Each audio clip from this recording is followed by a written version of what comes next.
नमस्कार प्यारे विद्यार्थियों, संभव एकेडमी श्री गंगानगर के ऑनलाइन प्लेटफॉर्म पे आपका हार्दिक स्वागत है। मैं के.आर. जानी अपनी बात कर रहे थे राजस्थान के भूगोल को लेकर। इसमें अपने जो टॉपिक कंप्लीट कर चुके हैं, तो पहला टॉपिक क्या था, राजस्थान की स्थिति और विस्तार को लेकर। उसके बाद में राजस्थान के भौतिक प्रदेश पूरे किए थे और उसके बाद राजस्थान की जलवायु को देखा था।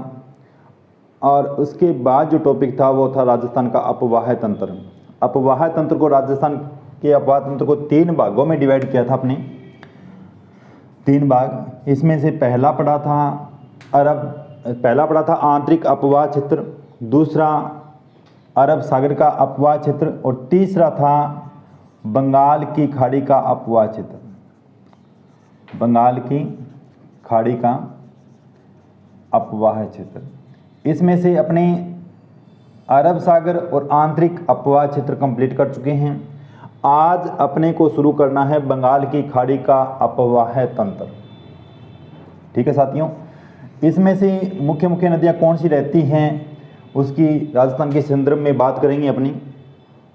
तो देखो, बंगाल की खाड़ी का जो अपवाह तंत्र है वो लगभग माना जाता है 24%, यानी राजस्थान का कुल जो अपवाह क्षेत्र है उसका 24% हिस्सा इस बंगाल की खाड़ी के अपवाह तंत्र का माना जाता है। इसमें बात करेंगे अपने सबसे पहले बनास नदी की। कौन सी नदी? बनास नदी। तो देखो साथियों, बनास नदी, इसका उद्गम कहाँ से होता है, कौन कौन से जिलों में बहती हैं, ठीक, कौन सी सभ्यता हैं, कौन से बांध बनाए गए हैं, कौन कौन सी इसकी सहायक नदियां रहती हैं, इन सब बातों की चर्चा आज की क्लास में होगी। तो देखो थोड़ा सा मैप की तरफ यदि अपने देखें तो ये है अपना राजसमंद जिला, ये यहाँ पे इस तरह से, ये राजसमंद जिला, ठीक है। और यहाँ पे हैं खमनोर की पहाड़ियाँ, खमनोर की पहाड़ियाँ। यहाँ से एक नदी निकलती हैं और इस तरह से चित्तौड़ में बहती हुई भीलवाड़ा में, और भीलवाड़ा से अजमेर, टोंक, सवाई माधोपुर के अंदर इस तरफ से एक नदी आती है इस तरह से, जिस नदी का नाम है चंबल। और सवाई माधोपुर के अंदर एक रामेश्वरम नामक स्थान में, रामेश्वरम नामक स्थान है, वहाँ पे चंबल के अंदर मिल जाती हैं। ठीक है, तो देखो साथियों, ये जो नदी है बनास नदी, खमनोर की पहाड़ियों से इसका उद्गम होता है, यानी राजसमंद की खमनोर की पहाड़ियाँ। इसके बाद में ये चित्तौड़गढ़ में प्रवेश करती हैं, इसके बाद भीलवाड़ा में चली जाती हैं, भीलवाड़ा के बाद अजमेर में, और अजमेर के बाद टोंक में, और टोंक के बाद सवाई माधोपुर में। सवाई माधोपुर के अंदर रामेश्वरम नामक स्थान पे ये चंबल नदी में मिल जाती हैं। यदि अपनी बात करें भी इसका उद्गम कहाँ होता है, तो उद्गम होता है खमनोर की पहाड़ियाँ। खमनोर की पहाड़ियाँ कौन से जिले में हैं, तो राजसमंद जिला। ठीक है, राजसमंद जिला। थोड़ा सा देखो साथियों, एक खमनोर शब्द आया है, इसको लेके यदि अपनी चर्चा करें, राजस्थानी इतिहास की तरफ देखें तो एक क्वेश्चन पूछा जाता है। इसी राजसमंद जिले में एक स्थान है हल्दी घाटी। ठीक है, तो हल्दी घाटी का युद्ध हुआ था अकबर और महाराणा प्रताप के बीच में 1576 को। वहां से क्वेश्चन पूछा जाता है भी हल्दी घाटी के युद्ध को खमनोर का युद्ध किसने कहा था। हल्दी घाटी के युद्ध को खमनोर का युद्ध किसने कहा था। हल्दी घाटी युद्ध को खमनोर का युद्ध, खमनोर का युद्ध। ठीक है, इसी हल्दी घाटी के युद्ध को गोगुंदा का युद्ध किसने कहा था। गोगुंदा का युद्ध। इसी हल्दी घाटी युद्ध को मेवाड़ की थर्मोपोली किसने कहा था। मेवाड़ की थर्मोपोली। ये 3 क्वेश्चन मुख्य रहते हैं इस युद्ध को लेकर। तो देखो, खमनोर का युद्ध जो कहा था वो कहा था अबुल फजल ने। किसने कहा था? अबुल फजल ने। और गोगुंदा का जो युद्ध कहा था वो कहा था बदायूनी ने, बदायूनी, ठीक है। और मेवाड़ की थर्मोपोली हल्दी घाटी के युद्ध को कहा था colonel James Tod, colonel James Tod, जिसे घोड़े वाला बाबा के रूप में जाना जाता है। कर्नल जेम्स टोड राजस्थान इतिहास का पिता कहा जाता है, ठीक है। दोबारा बता देता हूं, खमनोर की पहाड़ियां, हल्दी घाटी का युद्ध, खमनोर का युद्ध किसने कहा था? अबुल फजल ने कहा था। हल्दी घाटी के युद्ध को गोगुंदा का युद्ध किसने कहा था? बदायूनी ने कहा था। हल्दी घाटी के युद्ध को मेवाड़ की थर्मोपोली किसने कहा था? तो कर्नल जेम्स टोड ने कहा था। दूसरी यदि अपने बात करें यहां से, तो यहां से क्वेश्चन पूछा जाता है भी चेती गुलाब, चेती गुलाब या दसमक गुलाब की कृषि कहां की जाती है? गुलाब की कृषि, तो चेती गुलाब या दसमक गुलाब जो है वो यहीं से उत्पादन होता है, खमनोर से। ये चेती गुलाब के लिए ये स्थान फेमस माना जाता है, ठीक है। ये बात थी खमनोर की। इसके बाद में देखो एक राजसमंद जिले को लेके एक यूनिक क्वेश्चन रहता है भी राजस्थान में एकमात्र ऐसा जिला जिसका हेडक्वार्टर, जिला हेडक्वार्टर जिले के नाम पर नहीं है। जैसे गंगानगर का देखें तो गंगानगर के नाम पे हेडक्वार्टर है, और अपने अजमेर का देखें तो अजमेर का ये नाम पे हेडक्वार्टर है, जिला हेडक्वार्टर जो है। राजसमंद एकमात्र ऐसा जिला है जिसका जिला हेडक्वार्टर इस जिले के नाम पे न होकर यहाँ पे एक स्थान है कांकरोली, कांकरोली इसके नाम पे है, ठीक है। तो राजस्थान का एकमात्र जिला जिसका जिला हेडक्वार्टर जिले के नाम पर न होकर अन्य नाम पर है तो वो है कांकरोली, ठीक है। अब यदि अपनी बात करें राजसमंद के बाद में यह नदी चित्तौड़गढ़ में प्रवेश करती है, चित्तौड़गढ़, चित्तौड़गढ़ के बाद में बेलवाड़ा, बेलवाड़ा के बाद में अजमेर, अजमेर के बाद टोंक, और टोंक के बाद में सवाई माधोपुर में पदरा गांव के अंदर रामेश्वरम नामक स्थान पे चंबल नदी में विलीन हो जाती है, ठीक है। उद्गम खमनोर की पहाड़ियों से राजसमंद, खमनोर के बारे में मैंने आपको बताया, यहाँ पे चेती गुलाब या दसमक गुलाब की कृषि की जाती है। और खमनोर यहाँ राजसमंद के अंदर ही एक स्थान पाया जाता है हल्दी घाटी, हल्दी घाटी का युद्ध हुआ था यहाँ पे महाराणा प्रताप और अकबर के मध्य, ठीक है। 18 जून 1576 को कहीं पर 21 जून 1576 लिखा हुआ है। तो इसे हल्दी घाटी के युद्ध को खमनोर का युद्ध कहा था अबुल फजल ने, हल्दी घाटी के युद्ध को गोगुंदा का युद्ध कहा था बदायूनी ने, हल्दी घाटी के युद्ध को मेवाड़ की थर्मोपोली कहा था कर्नल जेम्स टोड ने, ठीक है।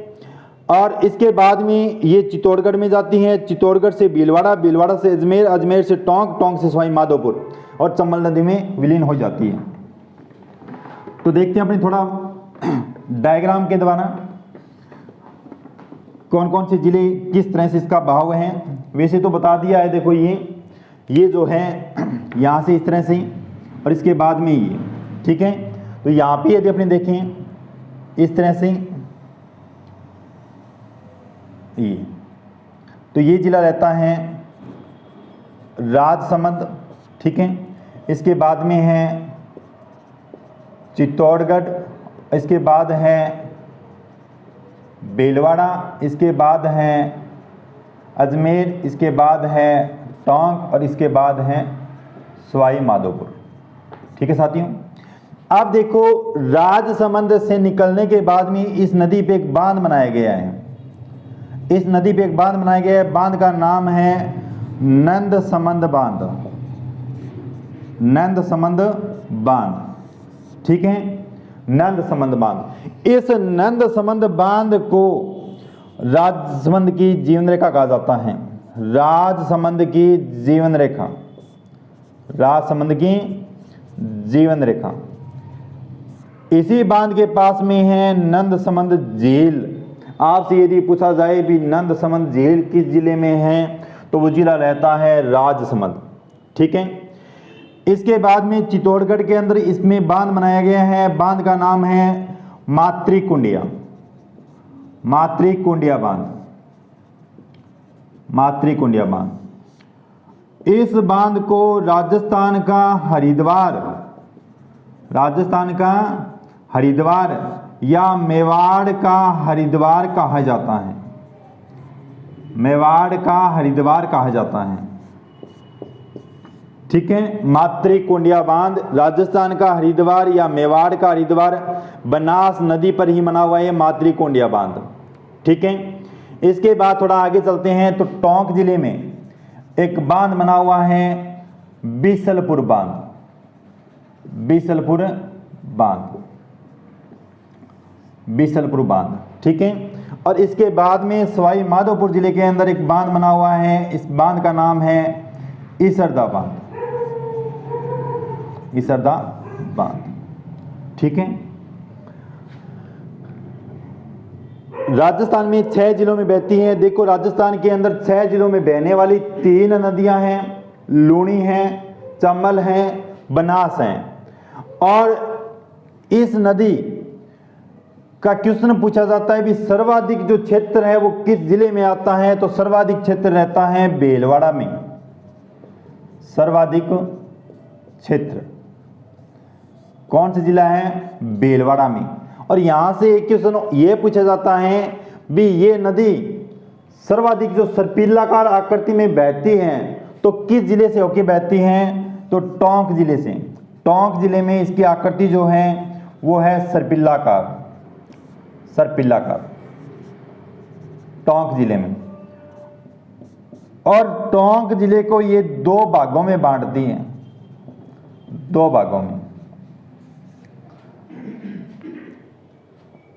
दोबारा बता देता हूं, टोंक जिले को 2 भागों में बांटने वाली नदी कौन सी है, बनास नदी है। और टोंक जिले में ये नदी सर्पिलाकार आकार में बहती है। सर्वाधिक जो क्षेत्र आता है इसका भीलवाड़ा जिले में आता है।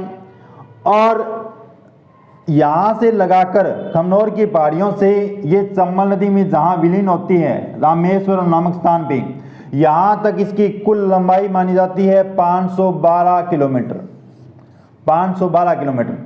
एचएम सक्सेना की बुक है उसमें दे रखी है 480 किलोमीटर। तो आपने को दोनों ही ध्यान में रखना है। एचएम सक्सेना की जो बुक है 480 किलोमीटर दे रखी है और वैसे इसकी लंबाई कितनी है, 512 किलोमीटर मानी जाती है। ठीक है। जिले बता दिए, सर्वाधिक क्षेत्र बता दिया। यदि इसके बाद बात करें तो इस क्षेत्र के अंदर बनास बेसिन के अंदर पाई जाने वाली मिट्टी, क्वेश्चन पूछा गया था भी बनास बेसिन में पाई जाने वाली मिट्टी कौन सी है, तो मिट्टी रहती है भूरी मिट्टी। कौन सी मिट्टी है, भूरी मिट्टी, जहां से बजरी का सर्वाधिक उत्पादन किया जाता है, बजरी उत्पादन। ठीक है। भूरी मिट्टी का क्षेत्र है ये पूरा जो बनास बेसिन है ये। ठीक है। इसके बाद यदि अपने और बात करें इसमें तो देखो बनास जो नदी है इसका जो अन्य नाम है वो क्या क्या रहते हैं उसकी यदि मैं चर्चा करूं, इसके बाद में अपने एक एक बांध को पढ़ेंगे। अन्य नाम, इसे वन की आशा के नाम से भी जाना जाता है या बोलो उपनाम, उपनाम। तो इस नदी को वन की आशा, ठीक है, वर्णासा भी कहा जाता है। और इस नदी को वशिष्ठी भी कहा जाता है, वशिष्ठी भी। ये नाम वैदिक काल में, आपसे यदि पूछा जाए भी वैदिक काल के अंदर बनास नदी को किस नाम से जाना जाता था, तो नाम था वशिष्ठी। वशिष्ठी ऋषि के नाम पे इसका नाम पड़ा था। वर्णासा भी बोलते हैं, वन की आशा भी बोलते हैं, ये इसके उपनाम रहते हैं। और यहां से एक इसकी विशेषताओं को लेकर क्वेश्चन पूछा जाता है भी सर्वाधिक जल ग्रहण, सर्वाधिक जल ग्रहण वाली नदी कौन सी है? बनास। राजस्थान में सर्वाधिक जल ग्रहण वाली नदी कौन सी है? बनास। और ये क्वेश्चन 2-3 बार पूछ चुके हैं। सर्वाधिक जल ग्रहण वाली नदी बनास है। यदि आपसे ये पूछा जाए भी पूर्णतः राजस्थान में बहने वाली नदी, पूर्णतः राजस्थान में बहने वाली नदी कौन सी है? बनास। ठीक है। और राजस्थान के कुल अपवाह क्षेत्र का इसका हिस्सा रहता है 9.80%। कुल अपवाह क्षेत्र में हिस्सा, राजस्थान के कुल अपवाह क्षेत्र में इसका हिस्सा रहता है 9.80%। देखो, सर्वाधिक जल ग्रहण वाली नदी बनास नदी, राजस्थान के कुल अपवाह क्षेत्र में इसका हिस्सा कितना है? 9.80%। और पूर्णतः राजस्थान में बहने वाली नदी, आपसे यदि यह पूछा जाए भी राजस्थान में सबसे लंबी नदी कौन सी है, तो नदी आती है चंबल। पूर्णतः राजस्थान में बहने वाली सबसे लंबी नदी कौन सी है? तो नदी आती है बनास। ठीक है। अब बात करते हैं इसके बांध जो हैं, कौन कौन से बांध हैं, क्या विशेषता रहती हैं उनकी। तो देखो, नंद समंद बांध में आपको बता चुका हूं। और इसके बाद आता है, पहला है नंद समंद बांध, कौन से जिले में है? राजसमंद जिला। नदी रहती है बनास। इसे राजसमंद की जीवन रेखा कहा जाता है। राजसमंद की जीवन रेखा। ठीक है। जीवन रेखा की यदि अपने बात करें तो अपने एक जीवन रेखा भरतपुर की पढ़ चुके हैं, मोती झील को। मोती झील को भरतपुर की जीवन रेखा कहा जाता है। उसी तरह से राजसमंद जिले की जो जीवन रेखा है वो नंद समंद बांध है। ठीक है। दूसरा बांध आता है मातृकुंडिया बांध। मातृकुंडिया बांध कहाँ है? चित्तौड़गढ़ में है। चित्तौड़गढ़। इसे राजस्थान का हरिद्वार या मेवाड़ का हरिद्वार कहते हैं।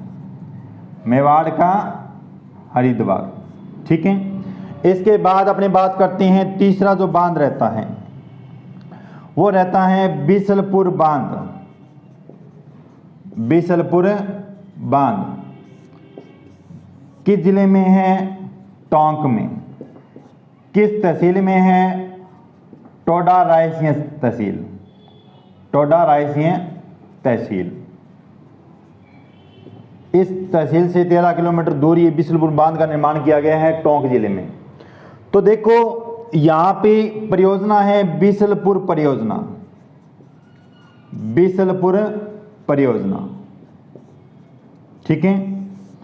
ये राजस्थान की सबसे बड़ी पेयजल परियोजना मानी जाती है। राजस्थान की सबसे बड़ी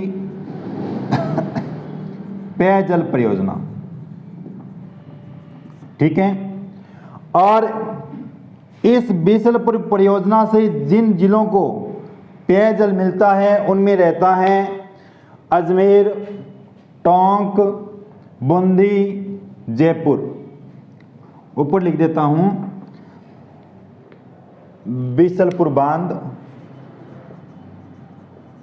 बीसलपुर बांध, बीसलपुर परियोजना।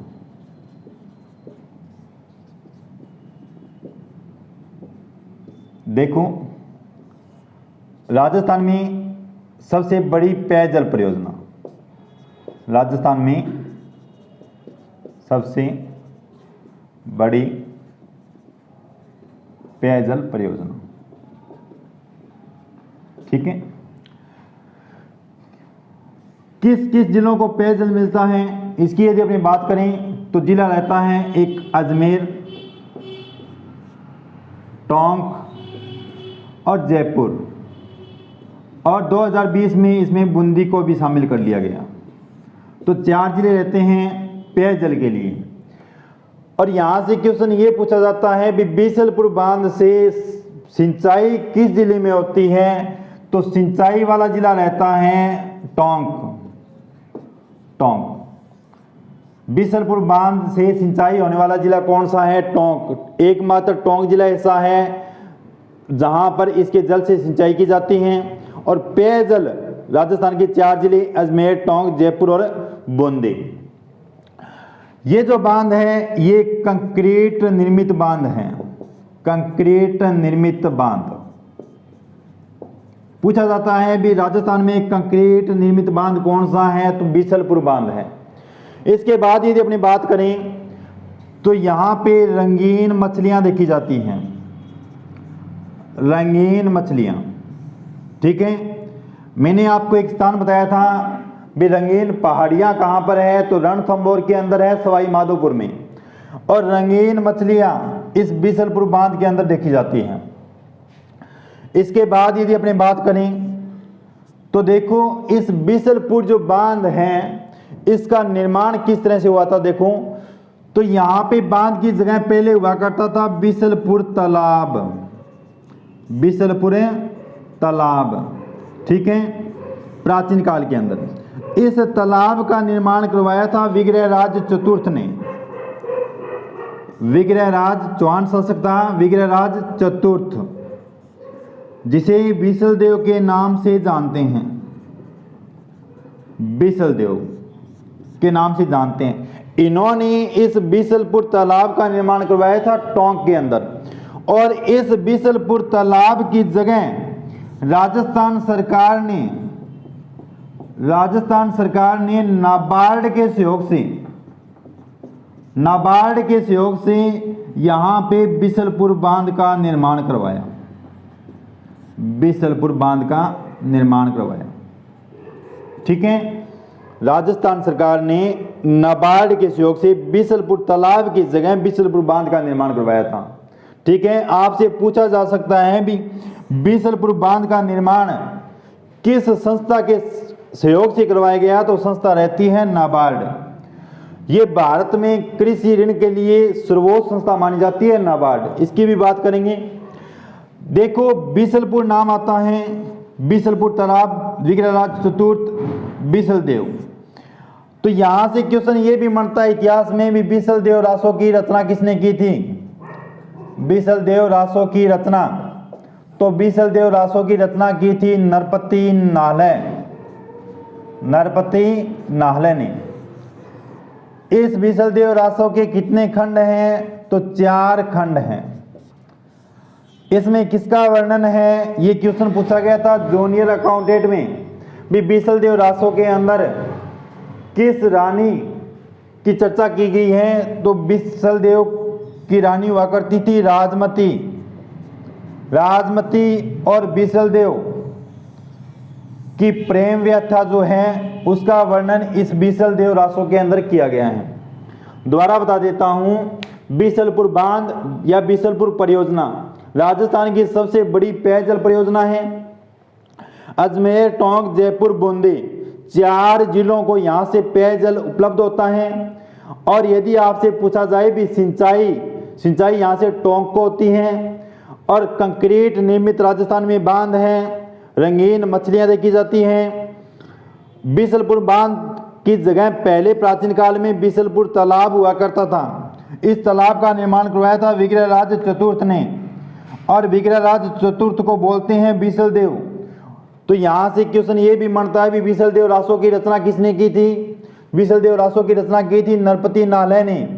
और इसमें किसका वर्णन है, तो राजमती और बीसल देव की पत्नी थी राजमती, इन दोनों की प्रेम व्याख्या की गई इसमें। और बीसल देव रासों कितने खंडों में विभाजित हैं, तो ये 4 खंडों में विभाजित हैं, ठीक है। बीसलपुर तालाब की जगह इस बीसलपुर बांध का निर्माण किया गया था राजस्थान सरकार व नाबार्ड के सहयोग से। अब बात करते हैं भी नाबार्ड क्या है, थोड़ा सा बता देता हूं। नाबार्ड की जो स्थापना की गई थी 12 जुलाई 1982 को की गई थी नाबार्ड की स्थापना।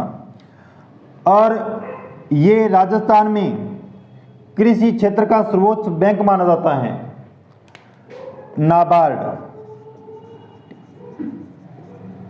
इसकी यदि अपनी बात करें तो देखो, पहले देखो फुल फॉर्म इसकी। फुल फॉर्म है नेशनल, बी से बैंक, ए से एग्रीकल्चर, रूरल डेवलपमेंट। ठीक है, राष्ट्रीय कृषि ग्रामीण विकास बैंक। राष्ट्रीय कृषि ग्रामीण विकास बैंक राजस्थान में कृषि के अंदर सर्वोच्च संस्था ऋण देने वाली। इसकी स्थापना की गई थी नाबार्ड की 12 जुलाई 1982 को शिवरमन समिति की सिफारिश पे। शिवरमन समिति की सिफारिश पे। और इसका जो मुख्यालय है वो है मुंबई में, मुंबई के अंदर। नाबार्ड की full form national bank agriculture rural development. इसकी स्थापना 12 जुलाई 1982 को शिवरमन समिति की सिफारिश में, और इसका मुख्यालय कहाँ है? मुंबई के अंदर है। ठीक है, ये थी बात बीसलपुर बांध। अब अपनी बात करते हैं आगे, जो चौथा बांध रहता है वो है इसरदा बांध। इसरदा बांध चौथा। देखो साथियों, मैं आपको 3 बांध इससे पहले बता चुका हूं। एक बांध मैंने आपको बताया था नंद संबंध, ठीक है। इसके बाद में चित्तौड़ में बताया था मातृकुंडिया बांध। इसके बाद में टोंक में बिसलपुर बांध। चौथा बांध रहता है सवाई माधोपुर के अंदर इसरदा बांध। ठीक है, इसरदा बांध कहाँ है? चौथा बांध सवाई माधोपुर के अंदर है। ठीक है, और ये जो इसरदा बांध है, इससे पेयजल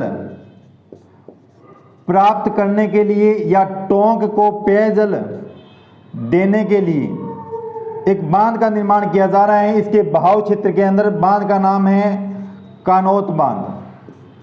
कौन सा बांध है? कानोत बांध। यानी इसरदा बांध के बहाव क्षेत्र से टोंक को पेयजल देने के लिए बांध का निर्माण किया गया है कानोत बांध। ये ध्यान में रखना। और इसरदा बांध खुद है कहाँ पे? सवाई माधोपुर के अंदर है। कौन सी नदी पे है? तो बनास नदी पे है।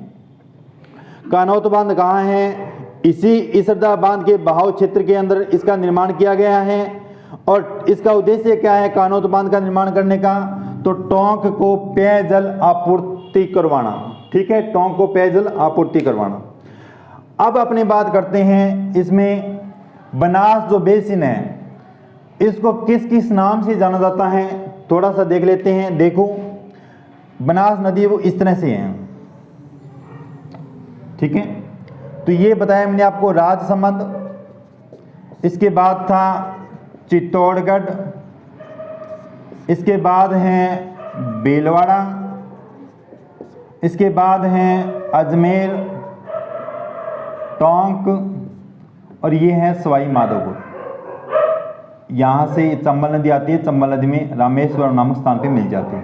ठीक है, अब देखो ये राजसमंद में यहाँ पे स्थान है देवगढ़। देवगढ़ से लगा के भीलवाड़ा के मध्यवर्ती जो उच्च भूमि है बनास बेसिन की, इसे कहा जाता है पिडमांट का मैदान। पिडमांट का मैदान कहाँ से? देवगढ़ से भीलवाड़ा के मध्य। ठीक है, और यहीं से भीलवाड़ा और जहाजपुर, भीलवाड़ा का जहाजपुर है, जहाजपुर से लगा के टोंक के मध्य जो उच्च भूमि है उसे जाना जाता है खेराड़ प्रदेश के नाम से। खेराड़ प्रदेश के नाम से, जहाजपुर से टोंक के मध्य। ठीक है, इसके बाद में टोंक के अंदर एक स्थान है मालपुरा। मालपुरा से लगा के और करौली के मध्य इसका जो क्षेत्र है इसे जाना जाता है मालपुरा करौली के मैदान के नाम से। मालपुरा करौली का मैदान।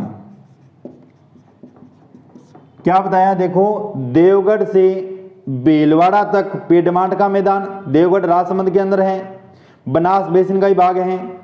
और भीलवाड़ा के जहाजपुर से लगा के टोंक के मध्य जो मैदान है उसे खेराड़ प्रदेश के नाम से जाना जाता है। मालपुरा टोंक से लगा के करौली के मध्य जो मैदान है उसे मालपुरा करौली के मैदान के नाम से जाना जाता है। और इस मालपुरा करौली का जो मैदान है इसे तृतीय पेनिप्लेन की संज्ञा दी थी। पेनिप्लेन किसने कहा था तृतीय पेनिप्लेन? तो हेरोन महोदय ने कहा था। हेरोन महोदय तृतीय पेनिप्लेन की संज्ञा दी थी मालपुरा करौली के मैदान को लेकर। और हेरोन महोदय से क्वेश्चन और भी पूछा जाता है भी सर्वप्रथम अरावली या कैम्ब्रियन चट्टानों का भूगर्भिक अध्ययन करने वाला, कैम्ब्रियन चट्टानों का भूगर्भिक अध्ययन करने वाला विद्वान कौन था? तो विद्वान था हेरोन। ठीक है, ये इसके कुछ भाग रहते हैं। अब अपनी बात करते हैं इसकी जो सहायक नदियां हैं वो कौन कौन सी रहती हैं।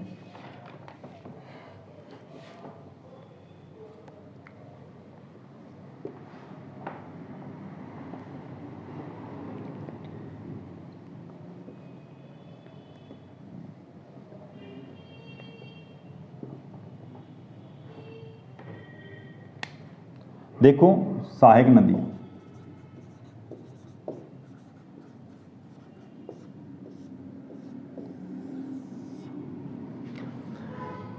ट्रिक के माध्यम से बताता हूं। काली, डाकण, मानसी, काली, डाकण, मानसी, मेना, बांडी, मोर, आम, खा गई। ठीक है, आम खा गई। तो देखो काली से काली सील, देखो साथियों काली से काली सील और एक नदी का नाम आता है काली सिंध जो चंबल की सहायक नदी है और यहाँ इस आड़ौती पठार के अंदर बहती है। काली सिंध और काली सिल दोनों ध्यान में रखना, दोनों अलग अलग हैं, काली सिल और काली सिंध नदी। यहाँ पे ये चंबल नदी है और इस चंबल नदी में यहाँ पे मिलती है ये। ठीक है, झालावाड़ के अंदर बहती है काली सिंध नदी। और इसके बाद में देखो डाकण,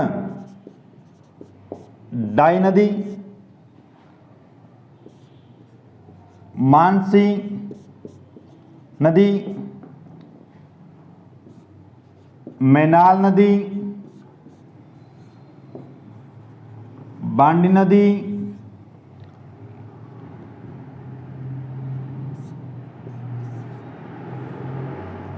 मोरेल नदी,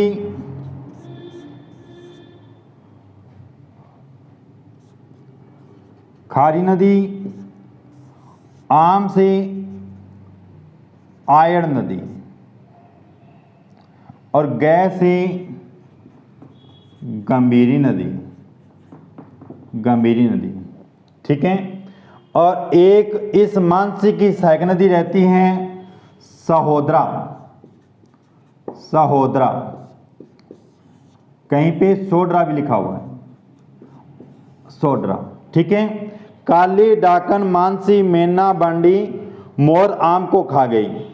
काली, काली सिल, डाकन, डाई नदी, मानसी नदी, मैनाल नदी, बांडी नदी, मोरेल नदी, आयड़ नदी, खारी नदी और गंभीरी नदी। ठीक है, ये सहायक नदियां रहती है बनास की। अब देखो यहां से जो क्वेश्चन पूछा जाता है वो ये पूछा जाता है भी सहायक नदी बनास में दाएं भाग से मिलने वाली और बाएं भाग से मिलने वाली, दाएं भाग से मिलने वाली सबसे लंबी नदी कौन सी है और बाएं भाग से मिलने वाली सबसे लंबी नदी कौन सी है।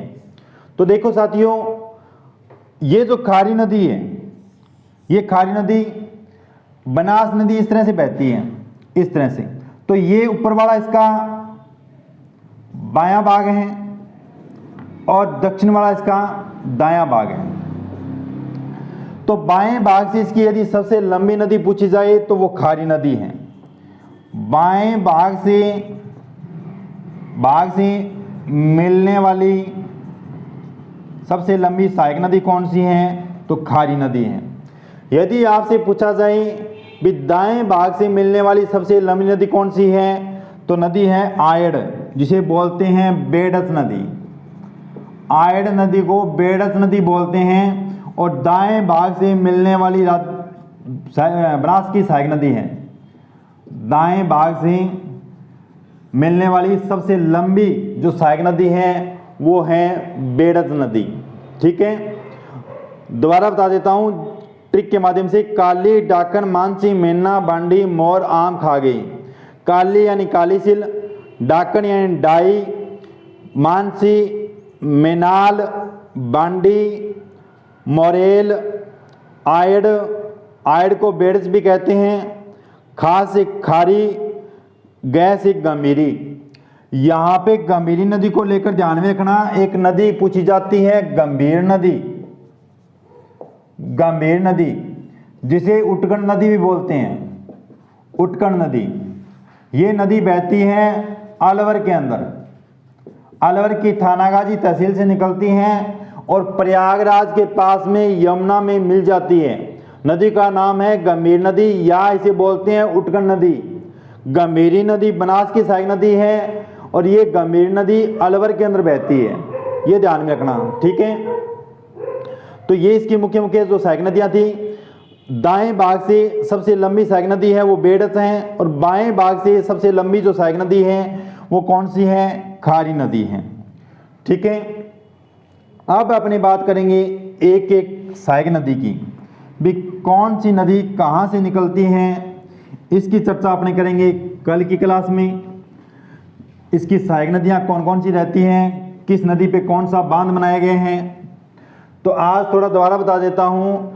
अपने पढ़ा बनास नदी खमनोर की पहाड़ियों से निकलती हैं, चित्तौड़, बेलवाड़ा, अजमेर, टोंक, सवाई माधोपुर और इसके बाद में रामेश्वर नामक स्थान पे चंबल में मिल जाती हैं।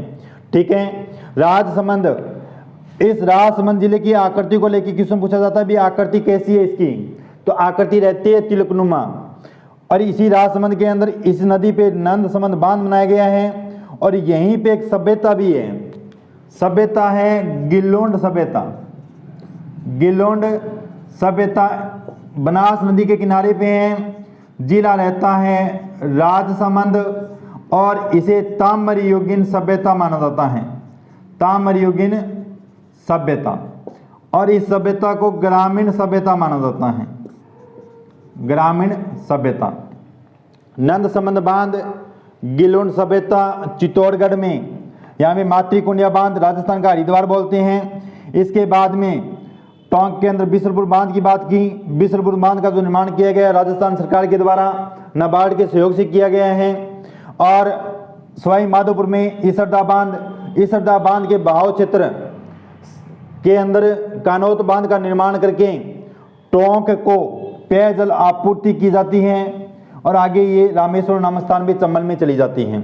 ठीक है, देवगढ़ से लगा के भीलवाड़ा के मध्य जो ऊपर उठा हुआ भाग है पिडमांट के मैदान के नाम से जाना जाता है, और भीलवाड़ा जहाजपुर से लगा के टोंक के मध्य का जो भाग है इसे खिराड़ प्रदेश के नाम से जाना जाता है। और टोंक के अंदर मालपुरा है, मालपुरा से करौली के मध्य जो भाग है इसे मालपुरा करौली के मैदान के नाम से जाना जाता है। और इस मैदान को हेरोन मोदी ने तृतीय पेनिप्लेन कहा था।